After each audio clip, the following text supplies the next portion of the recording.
The Nigerian government has its own way of dealing with peaceful gatherings it doesn't like. They started shooting us, killing our brothers. Over 10 of them were lying dead there. The army is trained to kill and not to police processions or protests or demonstration. They are trained to eliminate whoever they see as the enemy. See young men, young boys, 18 years, 15 years, being wasted like that. Just because of what you don't know.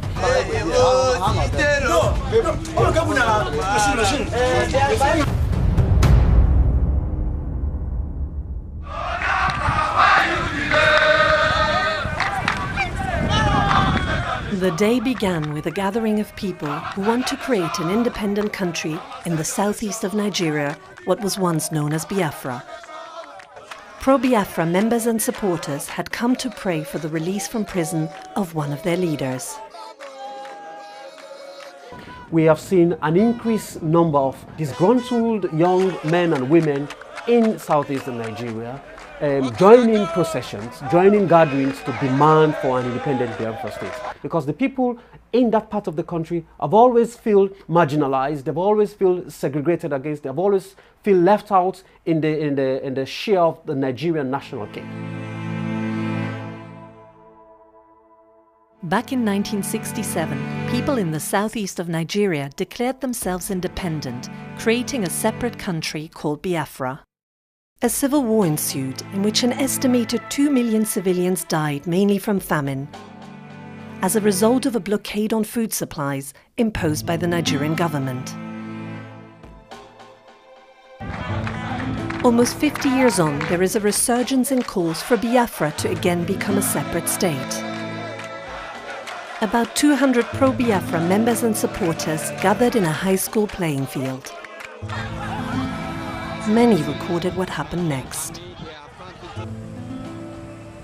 We saw the army people marching into the premises. When they were marching in line like this, once you enter, as they entered there, all of them will just squat down, staying as if they are in the war front.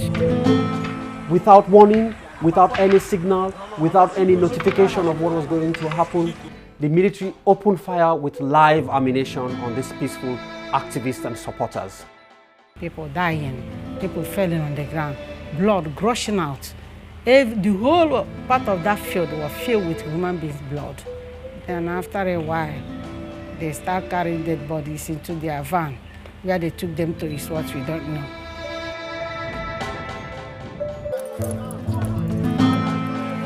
They came with an intent to shoot, to kill, and to injure.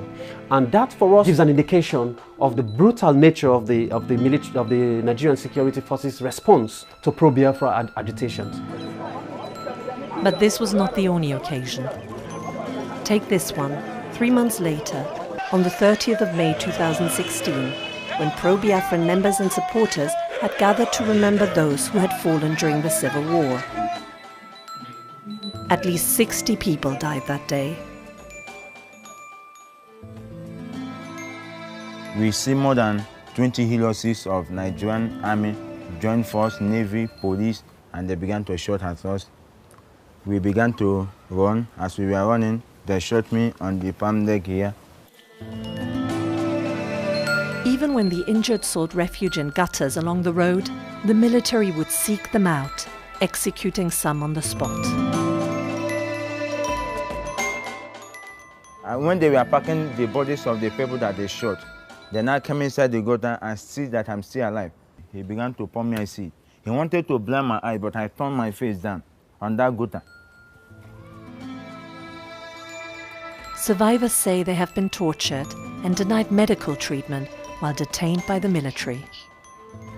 Since August 2015, at least 150 pro-Biafra activists and supporters have been killed in numerous incidents involving the Nigerian army.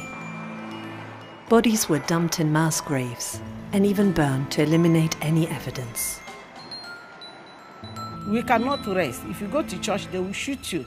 They will burn the church. If you go to the market, they will come there to shoot you. You will also be in your house, they will come there to shoot you. There is no peace of mind in this country. This is not something that is new within the country. We have documented cases in other parts of the country where the same Nigerian security forces have been carrying out various forms of human rights violation. So we think that the Nigerian government has to go back and ensure that they provide the mandates. They allow the police to do their work, and the military should go back to their barracks.